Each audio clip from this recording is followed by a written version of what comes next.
இன்றைக்கி நம்ம பார்க்குற ரெசிபி பார்த்தீங்கன்னா சோயா வரட்டு. இந்த சோயாவில் இருக்க எல்லா தண்ணியும் இப்படி நல்லா புழிஞ்சிடணும்.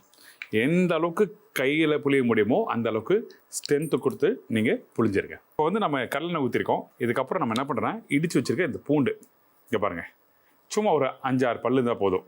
இந்த பூண்டு இதில் போடுறோம். இதுக்கப்புறம் கொஞ்சமாக பச்சை கருவேப்பிலை, இதோட இந்த இஞ்சி பூண்டு பேஸ்ட்டு.